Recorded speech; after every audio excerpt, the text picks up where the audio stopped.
Hey guys, welcome back to the channel. Fabrizio Romano here as always to keep you posted on the transfer market. Today guys, to keep you updated on absolutely everything as we are doing every single day here on the channel. Don't forget it's almost 1 week, 10 days, 8 days, I don't know, to go to the end of the summer transfer window. We are here busy updating you on absolutely everything, and so remember to like this video, turn on the notification bell, subscribe to the channel not to miss any single video.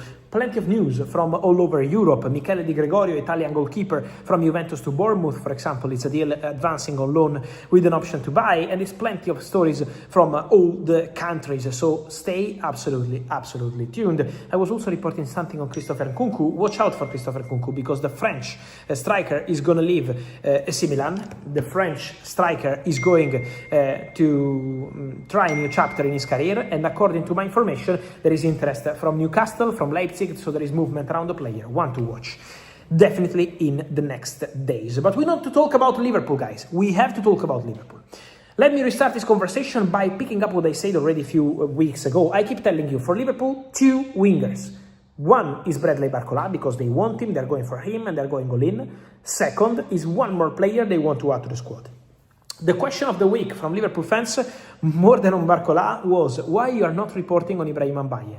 Why you are not telling us anything more on Mbaye? Because, guys, my position on Mbaye is still the same, and it's not changed, so I don't want to repeat the same. But on Mbaye, Liverpool liked the player, for sure. Liverpool held talks with Jorge Mendes, agent of the player, for sure. But on Mbaye, the important thing to say is that Liverpool are not planning to pay more than 200 million euros in the same transfer window to the same club, Paris Saint-Germain, while they're negotiating also for Bradley Barcola. So Mbaye is a player they like and they appreciate, but has to be only in case of different pricing. So to pay for Mbaye 70-60 million euros for Liverpool is considered way too much. So Liverpool decided to focus their effort on Bradley Barcola and then one more winger. One of the players under consideration at Liverpool, for example, was Said El Mala, but he's decided to stay at Cologne, sign a new contract, number 10, so Liverpool never made an official bid.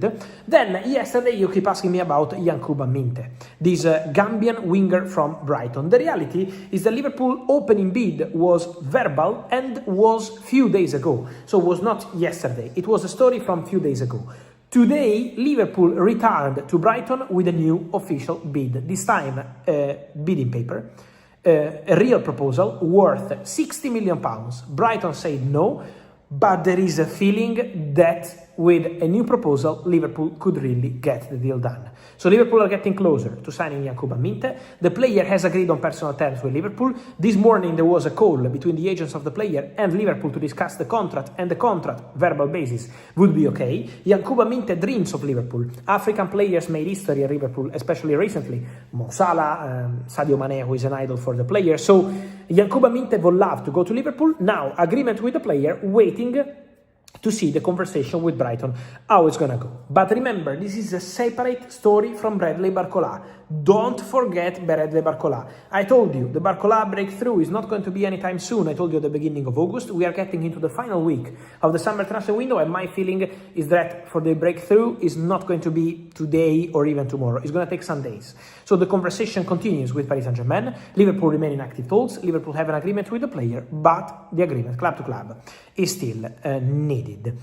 Talking about club-to-club agreement, guys, the story on Omar Marmoush remains absolutely valid. Omar Marmoush, in my expectation, is going to be a Tottenham player. The agreement with Manchester City is very close.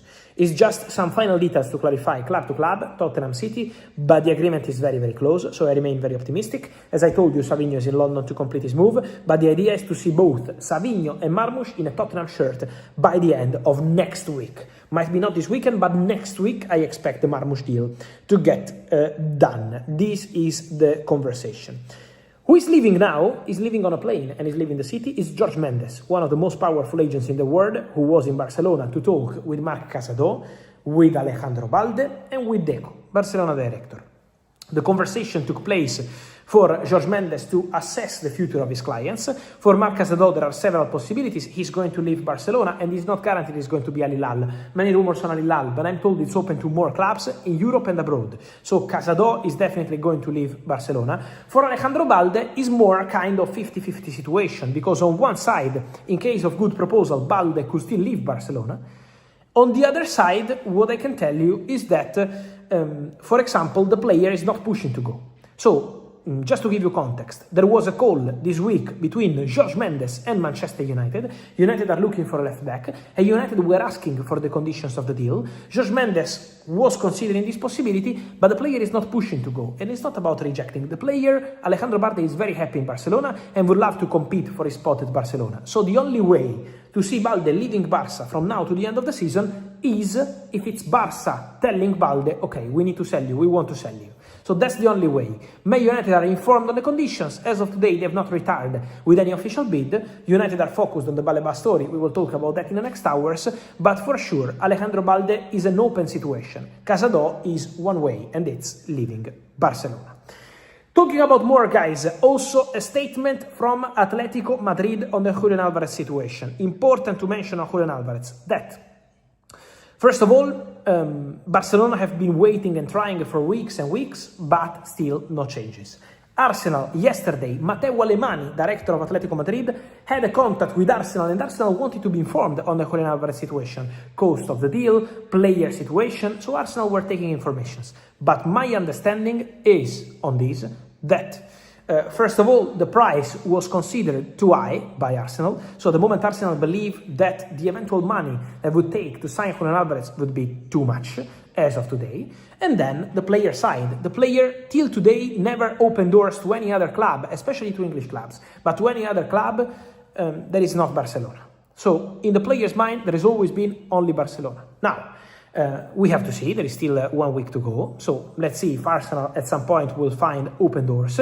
But the statement from tonight is coming directly from the CEO of Atletico Madrid, Miguel Angel Gil, and he says, we need Julian Alvarez.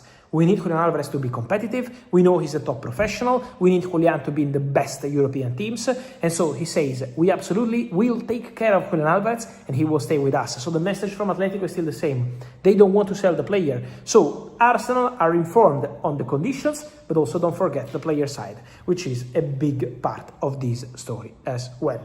So for sure, several things to follow. For sure, very interesting to follow all these kind of stories, because also this Julian mix of things is going to be interesting to follow. Atletico Madrid insists on the player staying. Barcelona, as of today, there is no concrete change. I know there was something on social media between Barca fans saying that maybe should change in the next hours, but at the moment I can guarantee to you that Barcelona still don't have any information from Atleti opening doors. And then the statement from Gilmarín. So a very busy day, very busy hours. Guys, remember to like this video, to turn on the notification bell, to subscribe to the channel for all the very latest, and I will see you here soon, as always, to keep you posted.